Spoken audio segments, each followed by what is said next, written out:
Hi traders, welcome to this live currency strength indicator table video with me, John, on this Tuesday, the 19th of September. Just a quick announcement, next week I'm not going to be around, I'm going away, so I'm not going to be doing any videos going in next week.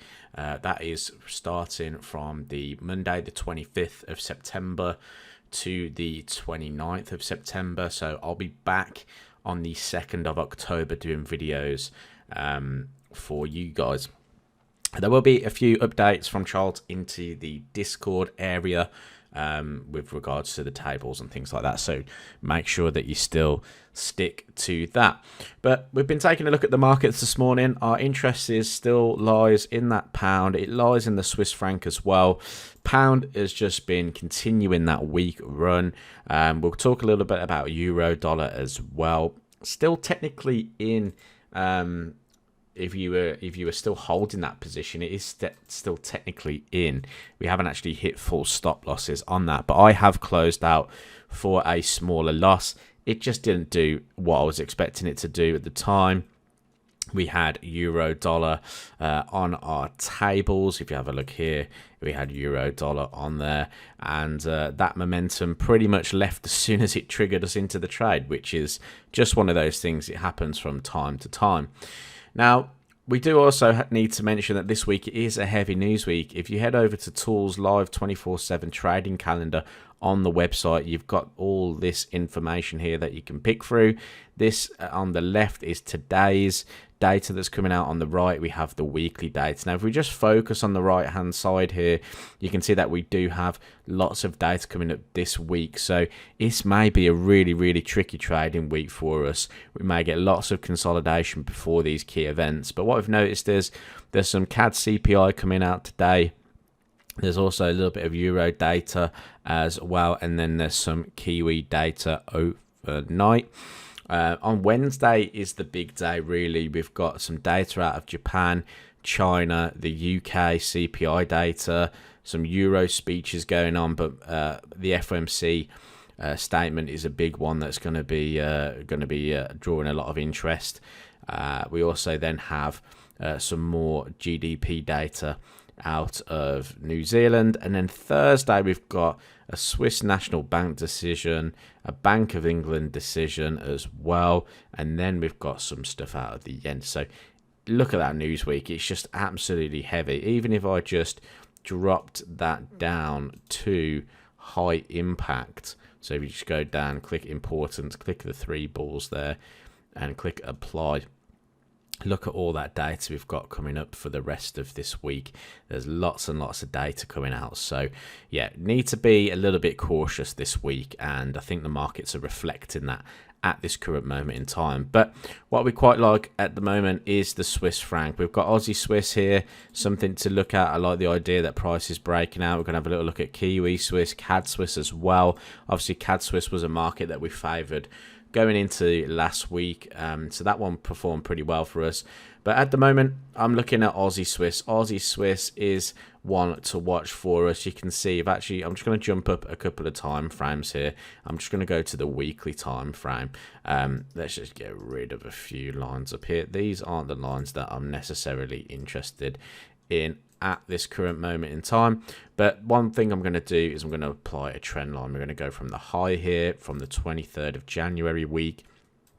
I'm going to connect it to the high on the 12th of June, and we're going to expand that out. Reason being is because if we go take a look at this 58.50 level through here, you can see that we've got trend line intersection as well as previous weekly lows. That's where I think the market's going to head towards. It's going to head towards this level here. There's a little bit of confluence down here with the stochastic as well. K above D, coming above the 20 line as well.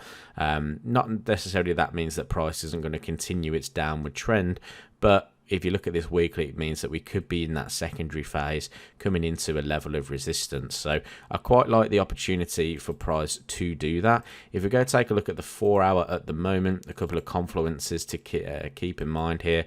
We're getting a very similar breakout as to what we experienced last time. Now, the only sort of caveat here with the Swiss is that we do have a Swiss National Bank decision coming up That is on Thursday, so there's probably need to be out of the trade by that point. But we're getting these conditions here where price is pulling potentially into a key level of resistance, that 58.50. We're breaking through a minor trendline resistance. You can see I put one in down here as well where price traded through. The sort of similar characteristics I can see here with regards to the stochastic is that this is where we kind of crossed the K and D crossed previously. We're now getting a very similar trait again. So whether that closes like that is going to be a different question. But if we do maybe get that close, maybe we could look at a potential long position coming in here, targeting up at that 58. Maybe let's say 45 or even 40, just because to keep us away from that major level. Essentially, want to be the first people out of this move. Stop losses could come underneath the low, so around about 30 pips there. And we've still got a 1.7R to potentially target, so that's what I'm going to look for. The secondary option is, because we are getting that nice little potential boost here, we could look at the hourly time frame, see if there's anything going for us here. You can see actually we've traded through a period of sideways consolidation as well, which we really love to see. We like to see consolidation. I like to see price trade outside of consolidation. So really speaking, now that price is doing that, maybe we'll get a pullback into that zone, and then maybe we'll see some buyers, maybe a nice long wick to the upside. Could be something that we look for to potentially enter that market. Now, because I'm not necessarily in a trade here, I am going to place a alert. We're going to go around about 5,780. That's where my alert's going to be. If price then does continue and come back, there's something to work with potentially there. Again, I'm not going to set limit orders here. What I don't want is a false breakout and then price continue to push lower, because 57.50 is also a possible area of retest. But I'm going to set an alert there in case price does this and then pulls back for a few hours and then continues to push back to the upside. So that's what I'm looking for there on Aussie Swiss. We do have a little bit of CAD data coming up today. We have CAD CPI data, and we were discussing with Charles this morning what we could potentially do on CAD Swiss. Obviously, we were long here previously. That did hit full targets. If you stayed in that move, obviously, it's gone even further now. Our original entry was down around here with a sort of 20, I think it was about 27 pip stop. It was around about a 1.1 risk reward ratio, if I remember rightly. Yeah, I mean, look at that now. It's gone about 3.4R. And yeah, CAD Swiss hasn't really removed itself from the tables. CAD being a very strong currency. Swiss, keeps dropping off, coming back on. But you can see from the higher time frame perspective, trend traders table, you've got CAD Swiss, CAD Swiss, CAD Swiss, CAD Swiss, and it just continues to go. If you're looking at it, the rolling charts, the only day it doesn't appear is the 11th of September. So if we just go back and have a little look at the 11th of September, it was just that Monday there, okay, and the Tuesday it came on. The Tuesday we looked for the long, and yeah, that has continued to rally. Again, just looking at this from a weekly point of view, actually, let's go daily. Daily's a little bit more cleaner. You can see we had like a long-term consolidation between the 2nd of June and the 6th of July. We then breached that to the downside and continued lower. I've had a similar kind of thing going on here with the 66 handle being something I was interested in. We've breached that to the upside now. Now we've got like this little area where price passed through pretty quickly previously. Are we going to see the same thing again? And is price going to target 67.20s, or is it going to go to the 0 spot 68s? That's what I'm liking. Now, on the 4-hour time frame, again, I'm going to set another alert here at 66.40, just because we've got that high impact data as well, which is coming out at 1:30 p.m. today. What I'm going to watch for is if we get a knee-jerk reaction to that data, does price come back and retest this consolidation zone on this H4 chart? If it does, I'm going to look to potentially put a buy stop order as price is passing through to see if we get a continuation back to the upside. I just feel that maybe that news is going to cause a little bit of volatility, could push it lower. Now, the expectations on the data is for the month to come in lower, and the year on year to come in slightly lower, but it's the year on year previous was 3.4%, and it's looking to increase to 3.7. So that high impact data there, although it's coming below sort of forecasts, it's still above the previous, so that's something I quite like the idea of. So CAD still could remain stronger. Month on month is looking to come down, so that's why I'm saying there might be some kind of knee-jerk reaction. We may get price push back. I'm going to set alert at 66.40, and then we'll see if we get any kind of upside from that move. Could you limit order this one? Potentially. Again, I don't like the idea of buying as price continues to fall. But if I was going to limit order, that's what I'd be looking for. I'd have to look for a really sort of large reward to risk ratio to make it worthwhile. But there, you may even want to drop your stop a little bit lower to avoid that low there. But yeah, I'm going to sit and wait for that one. I've got the alert set. We'll see what happens. The final Swiss pair that I like the look of then is Kiwi Swiss. Kiwi Swiss currently bullish as well, approaching a key level of resistance up at this 53.40. If I go to the 4-hour time frame, very similar characteristics that we've been looking for. We've had a consolidation between the high at 53.14 and the lows at the 52.88. If price does retest, maybe we're going to see another continuation to the upside. Kiwi Swiss, not particularly the favourite out of the three. That's why I've left it till last. But, you know, out of those, CAD Swiss, Aussie Swiss, looking pretty good for some opportunities. Let's just recover on or have a little look at euro dollar.